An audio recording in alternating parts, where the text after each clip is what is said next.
Hey guys, what's up? Today we'll be talking about modifiers in Terraria. I'll go over everything you need to know about them, the different types, best and worst ones for each weapon and class, and tips and tricks. Let's get into it. Modifiers in Terraria are prefixes given to certain items that either hurt or improve the overall quality of the item by changing its stats. For example, the modifier damage would give you negative 15% damage, while the modifier godly would give you plus 15% damage. There are only three types of items that can have modifiers: weapons, tools, and accessories. Armors and regular items like materials cannot have modifiers. Whenever one of these three item types is obtained, there is a 75% chance it will come with a random modifier, except from fishing and Christmas presents, which will always have no initial modifier. There are three types of modifiers as well: good ones that boost stats, hybrid ones that boost a stat and nerf another one, and bad ones, which just nerf stats. For example, superior is a good modifier because it boosts damage, crit strike chance, and knockback. Unhappy is a bad modifier that nerfs speed, size, and knockback. And frenzying is a hybrid modifier that boosts speed but nerfs damage. Accessories cannot receive bad or hybrid modifiers. They can only have good ones that vary in how good they are. You can also change the modifier in any item by bringing it to the Goblin Tinkerer. Simply talk to him, click Reforge, and put the item in the reforging slot. He's obtained in mid-pre-hard mode after defeating the Goblin Army. For a guide on that, check out my Goblin Army guide, linked in the description. Obviously, reforging your items isn't free and you'll need to pay money for every time you want to reforge. It's usually pretty cheap but comes with a catch. When reforging with him, it's possible that you get a worse modifier than the one that you had before. And no, he doesn't refund your money. Yes, you could go godly to broken and lose a bunch of gold coins with just one click if you're not careful, although it usually just comes down to getting lucky or unlucky. Now let's move on to all the different types of modifiers and which ones are best for you. Let's start with weapons and tools. Here's a list of all universal modifiers for them, meaning that they can come with any weapon or tool. Notice how most of them are positive, with a few exceptions like broken, damaged, or shoddy. Broken is by far the worst modifier in the whole game, since no other modifier, whether positive or negative, even goes as high as 30%. The most powerful universal modifier is godly.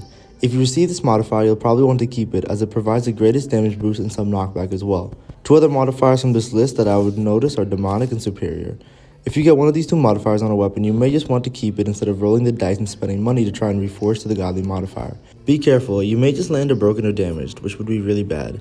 Here's a list of 10 more common modifiers that can only be applied to weapons and not tools. The best one is deadly, second place being murderous, and then nasty in some cases where speed matters. Now let's get into each class.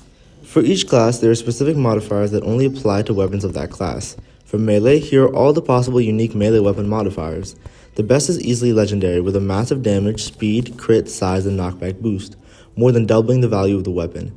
Some other good ones are savage and sharp, giving good damage boosts. The worst one is easily terrible, since it decreases size and damage both by a lot. Unhappy is also very bad, since it lowers most stats by 10%. Now we have ranger weapon modifiers. The best one is Unreal, which is basically like the legendary modifier for melee but ranger version. It provides heavy damage, speed, crit chance, velocity, and knockback buffs. The second best one is Deadly, another great modifier if you get it. The worst one is Awful, reducing speed and velocity. In terms of hybrids, the powerful modifier provides a damage boost, but a speed nerf. Overall, still provides value and is a decent modifier, but I would try and reforge it to a better one if you have the money. Lastly, we have magic and summoning weapon modifiers. These two weapon types share these modifiers, and different ones are better for each class. The mythical modifier is the best. It's like the mage version of Melee's legendary and ranger's Unreal modifier.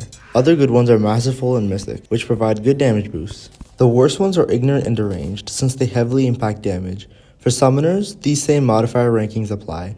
However, Mythical is not the best modifier. Since summon weapons don't deal crit chance or knockback, and you don't need a lot of mana to use them, the Ruthless modifier is best, since it provides plus 18% damage, the only statistic that really matters for summon weapons. Next, we have tools. While the godly modifier is technically the best, tools obviously aren't used in combat frequently or at all. Therefore, we look mainly at the speediest modifiers for them. The best modifier for tools is Light, giving a 15% speed bonus. Modifiers like legendary and other speed increasing ones are also good choices. Lastly, we have accessories. Like I said earlier, accessories in Terraria cannot receive bad or hybrid modifiers. They have their own unique ones that are all good, but vary in how good they are. Here's a table of all accessory modifiers. The two best modifiers are considered to be Warding, plus 4 defense, or Menacing, plus 4% damage. Other good ones are Lucky, Quick, Violent for melee and whip users, and Arcane for mages. Based on your playstyle, whether you're more aggressive or more tanky, you can choose between Warding and Menacing. Personally, I've been playing Terraria for a while and I'm good at dodging, so I prefer to use all menacing accessories to put out the most damage I can put out. Although if I'm ever low on money, I won't pass off a Warding or Lucky from the Goblin Tinkerer. One more thing to keep in mind when forging at the Goblin Tinkerer is that you can use items like the discount card or any of its upgrades like the Greedy Ring to get a 20% discount off the reforged price. The item is rare and dropped from the Pirate Invasion. You can also get another discount on top of using the discount card by making sure the Goblin Tinkerer is at maximum happiness. For more money tips in general and a guide on NPC Happiness, check the links in the description. Also, in order to save some money when reforging, always think about the item you are forging, whether or not you may craft something with it later. For example, if you just made the True Knight's Edge, which takes about 17 gold per reforge, you may want to hold off on spending a whole lot of your money reforging it, since you'll probably make the Terrorblade soon anyways, and you'll lose whatever modifier was on the True Knight's Edge before.